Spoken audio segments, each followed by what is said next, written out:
Você sabia que o câncer tem relação com o ciclo celular? Eu sou o professor Marco Ninomiya e esse é o canal Biologia com Marco Ninomiya.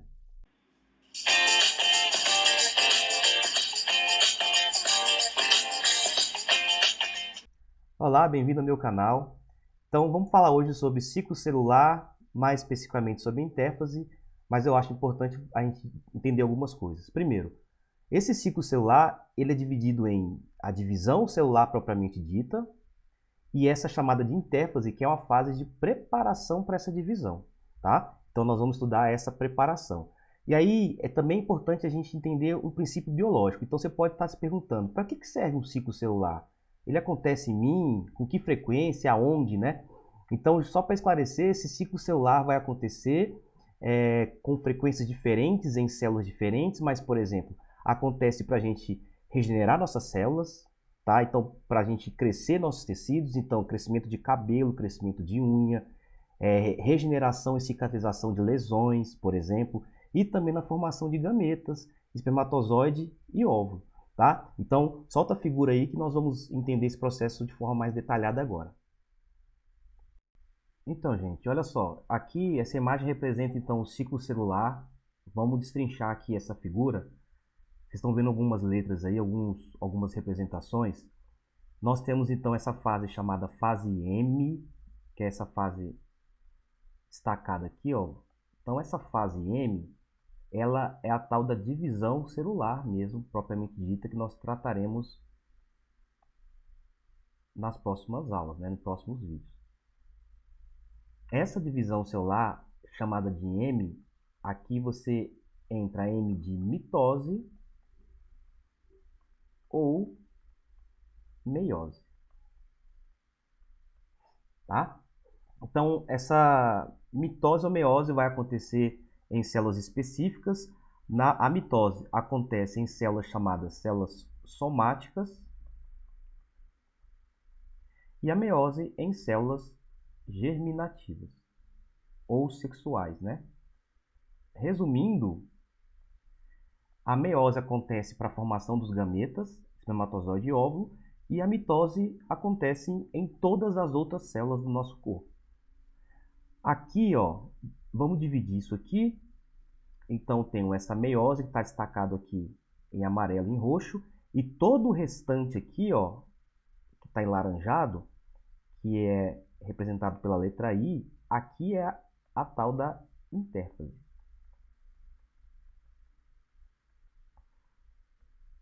Ok? Então, essa intérfase aí, a gente está vendo que também ela é subdividida. Se você reparar nessa imagem também, é um ponto importante que a intérfase representa aproximadamente 90% de todo o ciclo celular. E 10% vai ser a divisão propriamente dita. Ok? Essa intérfase, a gente tem ali as subdivisões em G1, S e G2. Então, para a gente poder entender, vamos entender o que significa cada uma dessas fases aí. Olha só, essa fase G1, o que vai acontecer? Se você pensar aqui, a intérfase é uma fase de preparação para a divisão, essa célula tem que principalmente ganhar tamanho. Então a célula vai crescer para se dividir, ok? Então essa G1, aqui na G1 acontece uma grande produção ou síntese de RNA e proteínas. Então, nós vamos produzir bastante RNA, bastante proteínas, para que essa célula comece a crescer de tamanho também, para poder se dividir, ok? Na outra fase G, chamada G2, também acontece a síntese de RNA, só que numa escala menor. Então, vai acontecer também essa síntese de RNA e proteínas, porém, numa menor quantidade, tá? Acontece também, gente, a produção de mais organelas, tá? Organelas citoplasmáticas também vão ser produzidas, lembrando, para que você divida para novas células que serão originadas, ok? Essa fase G1 e G2, gente, só para esclarecer, Esse G vem de uma palavra gap, que é como se fosse espaço, buraco. Acreditava-se que essa fase G, G1 e G2, não acontecia nada. Aí hoje em dia a gente sabe que acontece bastante coisa e coisas importantes, como a síntese de RNA e proteínas, ok? Então, não é verdade você falar que a intérfase é uma fase de repouso celular. Não é repouso celular, tá? É uma fase de preparação que a célula está muito ativa para poder se dividir. Ok, G1 e G2 já foi. Então, vamos lá entender a fase, essa tal da fase S. Essa fase S, esse S também vem de síntese. E aqui na fase S acontece a síntese de uma molécula muito importante, que é a síntese de DNA. Entenda síntese como produção. Na verdade, é uma duplicação. Duplicação do DNA. Então, o DNA que nós temos nas células, ele será duplicado, ok? E aí, essa duplicação vai acontecer nessa fase S. E para a gente entender isso, olha só essa imagem. Você olha assim, nossa senhora, o que é isso? Primeiro ponto. Aqui embaixo, ó, nessa figura 1, aqui está a famosa molécula de DNA. E essa molécula de DNA, ela tem conformações diferentes. Então, ela pode estar no formato mais, digamos, solto, né, que a gente chama de descondensado, e ela começa a ser enrolada em algumas proteínas, chamadas de histonas, e ela vai se enrolando nela mesma. É como se você pegasse, por exemplo, uma linha, que é o DNA, uma linha solta, e começasse a enrolar essa linha num carretel, tá? Então, ela vai começar a ser enrolada nela mesma até assumir um formato que é conhecido como cromossomo.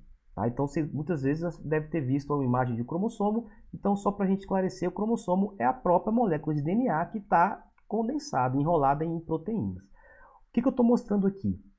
Aqui eu estou mostrando o chamado cariótipo humano. Nessa primeira imagem aqui, ó, da esquerda, nós temos representados todos os nossos cromossomos. Nós temos 23 pares. Ó. Eu tenho o cromossomo 1, eu tenho o par do cromossomo 1, eu tenho o cromossomo 2, o par do 2, e assim sucessivamente. Até o cromossomo sexual, que vai ser aqui, ó, que é como o 23, né? Eu tenho o par do 23, que pode ser XY, que é no caso do homem, e XX, que é o caso das mulheres. E então, veja bem, eu tenho 23 pares de cromossomos. 23 pares. Isso significa que se eu tenho 23 pares, no total vou ter 46, que é o dobro, né? 46 cromossomos. Então, se você contar um por um aí, ó, 1, 2, 3, 4, 5, 6, vai dar 46 no total. Por que eu tenho um par, professor? Você tem um par porque aqui, por exemplo, o par do cromossomo 1, você tem um par porque um você recebeu do papai e outro recebeu da mamãe. Ok? Então, se eu vou representar aquele primeiro ali, ó, cromossomo 1, eu tenho o par dele, um que veio do papai, outro que veio da mamãe. Quando essa célula passar pela fase S, eu não falei que nós vamos duplicar o DNA, então, ó, esse 1 do papai aqui, ó, ele vai ser duplicado. Então, ele vai ser duplicado, vai ser unido aqui, ó, na região central, chamada centrômero, uniu, formou uma cópia, ok? Aqui o da mãe também uniu, formou uma cópia. Então, eu estou copiando, estou duplicando o material genético, ok? Então, eu tenho temporariamente, eu passo a ter o dobro de material genético. A quantidade de cromossomos vai ser a mesma, eu continuo tendo cromossomo 1 do pai e um da mãe aqui. Eu tenho apenas a duplicação do material genético. Aí você se pergunta, por que eu tenho que duplicar? Porque ó, a espécie humana, as nossas células somáticas, elas são representadas assim, ó, 2N igual a 46. Por quê? Eu tenho 46 cromossomos que estão organizados em pares. Então está aqui o 2 representando o par. O que vai acontecer, gente? Essa célula aqui, por exemplo, quando fosse dividir por mitose, por exemplo, ela vai originar duas células iguais. Ou seja, essas células originadas também serão 2N46. Então, pensa comigo, matematicamente, se você tem 46 cromossomos, Como que você vai fazer para mandar 46 para uma célula e 46 para outra? Matematicamente isso é impossível. Então, por isso que aqui eu tenho uma duplicação do material genético, ó, e eu duplicando, eu consigo jogar 46 para cada uma das duas células originadas, ok? Nessa outra imagem aqui, pessoal, nesse outro cariótipo, desse lado direito aqui, eu tenho os mesmos 23 cromossomos da primeira, tá? Então tem aqui do 1 até o cromossomo sexual, que é o 23. Qual que é a diferença? Estão vendo que aqui esse cromossomo já está no formato de X, ou seja, ele já foi duplicado igual isso aqui. Então ele já passou pela fase S. Okay? Então, quando você vê o cromossomo no formato de X, é porque ele já está duplicado. Lembrando que eu tenho aqui nesse primeiro, um do pai aqui, por exemplo, ó, eu tenho um material genético que foi copiado, assim como da mãe aqui, que recebeu uma cópia. Ok? Essas cópias, uma da outra aqui, no caso, passam a ser chamadas de cromátides irmãs. Ou seja, essas duas cromátides aqui, ó, do pai, que são cópias uma da outra, chama-se cromátides irmãs. Assim como essas duas da mãe recebem esse nome de cromátides irmãs. Irmãs porque são cópias. Bom, e aí, pessoal, para a gente entender um pouquinho mais detalhadamente esse processo, eu tenho aqui de novo representando a fase M, que é mitose ou meiose, e aí você vem para G1, depois S e G2. Então, estou preparando. Só que assim, pessoal, não vai acontecer tudo de qualquer jeito. Então, tem alguém aí que vai comandar esse processo, ou vai estimular o processo, ou vai inibir o processo. Então, vocês estão vendo ali, ó, que tem uns nomes aqui do lado. Aqui existe um conjunto, um complexo proteico, várias proteínas atuando. E aí, essas proteínas são chamadas de ciclinas e CDK. O que elas fazem? Elas vão estimular, ou então vão estimular ou ativar esse processo. Resumindo, elas vão mandar a célula produzir as proteínas, RNA e proteínas, estimulando que isso aconteça. A célula vai fazer a intérfase G1S, G2 e vai fazer a divisão celular, vai se dividir. Então elas são estimuladoras desse processo todo, ok? Só que também é fácil de você imaginar que não pode ser assim, só vou mandar fazer divisão e pronto, ok? Existe um outro complexo proteico chamado CDKIs, tá? Que são inibidoras. Então, só para a gente entender, aqui em cima, de novo, ciclinas e CDKs. Essa CDK é uma proteína chamada quinase dependente de ciclina. É um complexo proteico, tá? Aqui nessa segunda é o inibidor de quinases dependentes de ciclinas. Ou seja, resumindo, essa CDKI, pessoal, elas inibem esse complexo proteico aqui. Se elas inibem uma célula que estimula, então elas são inibidoras. São inibidores do processo. Resumindo, uma vai mandar a célula fazer divisão e a outra vai fazer um controle. Ó, não precisa dividir agora, tá? Então, segura um pouco a onda aí para que isso não fique um processo um pouco descontrolado. O que vai acontecer?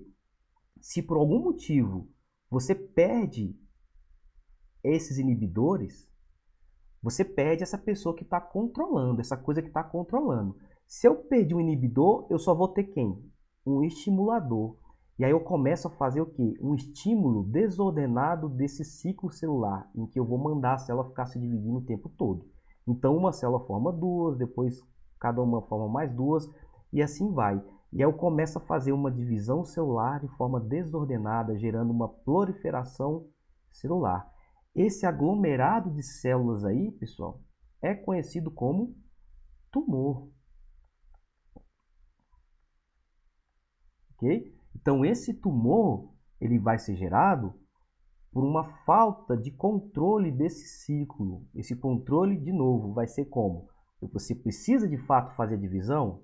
Se você não precisa, fisiologicamente, você não vai dividir, porque eu tenho inibidores que vão trabalhar nesse ponto. Agora, se eu tenho alguma falha nesses inibidores, você vai ter um estímulo de forma descontrolada.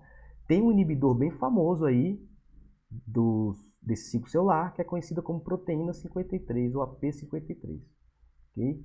Futuramente a gente conversa em outra aula sobre tumores e câncer, neoplasias e etc. Ok? Então, pessoal, para a gente fechar aqui, faltou a gente falar sobre essa G0 aqui, que estava na primeira imagem, e eu deixei para o final aqui de propósito mesmo. Nós falamos sobre a G1, que acontece síntese de RNA e proteínas. Na fase S, acontece a duplicação do material genético. Na fase G2, que acontece também produção de RNA e proteínas em menor quantidade. E a fase M, que é a divisão celular propriamente dita, que é a mitose ou a meiose. Essa G0 é assim. Você tem um acontecimento aqui em que uma célula ela pode se dividir, lá fez mitose, por exemplo, só que não é todo tecido que vai novamente entrar numa mitose. Tá? Então ela pode estacionar, produzir uma célula, ela pode ou entrar em G1 para se dividir de novo, ou pode ficar em G0, ou seja, ficar estacionada sem divisão. Ok? Então isso vai depender muito do tecido e da fisiologia de cada tecido aí. Então, por exemplo, existem tecidos chamados de tecidos lábeis, como o tecido epitelial, a pele. Então, nossa pele, gente, ela regenera e faz mitose de forma frequente. Então, a gente toma banho, a gente perde células, a gente se esbarra em algum lugar, pega numa maçaneta, a gente perde células. Então, a gente está sempre repondo isso aí, tá? Então, são tecidos que vão fazer entrar em G1 com mais frequência. Enquanto tem outros tecidos, como, por exemplo, tecidos chamados estáveis, como o tecido hepático. Então, o tecido hepático, ele fica em G0 aqui. E caso precise, caso tenha algum estímulo, ele pode entrar em G1 para fazer divisão celular. Eu acho que todo mundo já ouviu falar assim, o fígado regenera. O fígado regenera quando existe uma lesão. Ele não fica fazendo mitose o tempo inteiro apenas para se renovar, ok? Então, caso necessite, você tem essa entrada dessa célula no G1 para que ele faça, de fato, a divisão celular, ok? O fígado, ele em média, ele faz essa divisão celular, pessoal, entra nesse ciclo 2 vezes ao ano. Pra vocês terem uma ideia. Tá bom? Enquanto tecidos lábeis, epitelial, por exemplo, pode fazer até 1, 2 mitoses por dia, 2 divisões por dia, tá? E tem outros tecidos como os chamados tecidos permanentes, como, por exemplo, um neurônio, né? Sistema nervoso, que ele fica em G0 de forma constante. Então, ele não tem uma entrada em G1, então ele não vai se dividir, ok? Então, esse G0 aí vai depender do tipo celular. Entrou em G0, esse tecido, dependendo de qual for, ele pode retornar, pode entrar em G1 e fazer a divisão. E uma célula pode terminar a mitose, fazer G1, ou ela pode entrar em G0 e ficar no estado de repouso. Tá ok? Então, espero que você tenha gostado da aula. Aproveite e inscreva-se no canal para a gente continuar conversando sobre biologia. Obrigado e até a próxima.